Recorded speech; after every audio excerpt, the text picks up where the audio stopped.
My name is Michael Griffiths. I'm the CEO and President of Currie Rose Resources, and I'm a 40 years experienced geologist.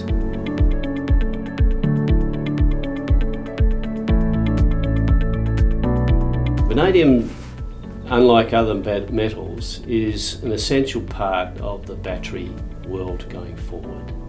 At the moment, most of the vanadium that's produced by the world has been used in the manufacture of steel to make high strength light steel products. The vanadium flow battery industry is an addition to the use of vanadium, and currently there's an undersupply of the key component for the batteries. That's vanadium pentoxide, and that's because the demand has been absorbed by the metal industry. There's going to be an essential change in how we deal with smaller communities. Smaller communities are going to be cut off from the main grids, and reusing renewable energy and a static battery, small towns, mines and other smaller entities in society will absolutely go very well with having a battery storage from renewable energy, and they'll be self-sufficient from the rest of the power grid.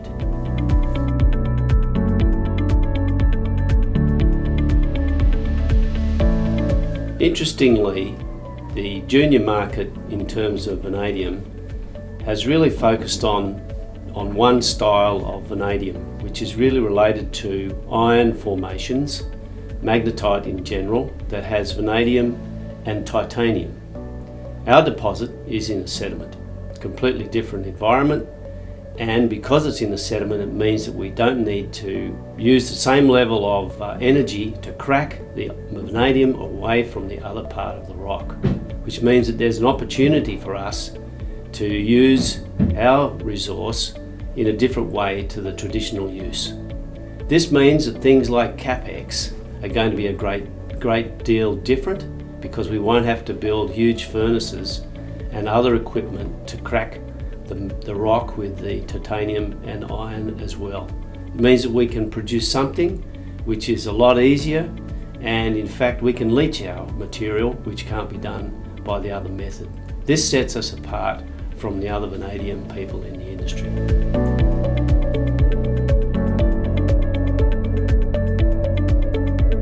When we purchased this project, it had a resource of 84 million tonnes of inferred material of the vanadium pentoxide V2O5 with some molybdenum credits. Subsequently, we have remodeled the resource and added in an additional 30 drill holes that weren't previously included in the resource, and we now have a global number of about 200 million tonnes, which is a substantial increase from 84 million tonnes. Included in that is about 61 million tonnes of vanadium pentoxide in the indicated status. This is a really big step for us, because indicated material can be used as part of a pre-feasibility or PEE study. And so we're a long way down the track already, just merely 2 or 3 months after we have fully acquired the licenses.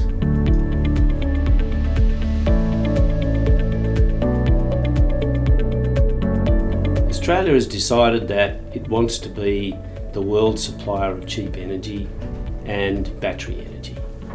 The Queensland government is supplying $10 million to build a special processing plant to help people from Queensland in what they call, the government that is, the Vanadium Hub, an opportunity to fast track their deposits towards production of vanadium pentoxide and vanadium in general.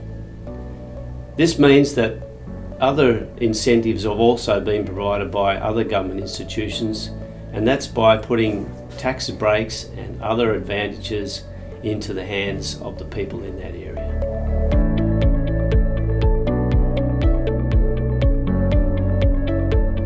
Over the next 12 months, we'll be looking to do quite a lot of metallurgical test work. This is important for our next study. We'll even start doing some of our environmental test work, which is also important for our study. We will also look at some of the other needs by doing some diamond drilling. Diamond drilling is essential for us to get the appropriate samples. It's also will be used for geotechnical work and also be used to do some water testing as well. So by doing that, we'll actually have ourselves in a really good position by the end of the year to have all the components and have started looking to do a pre-feasibility or PEE for the project.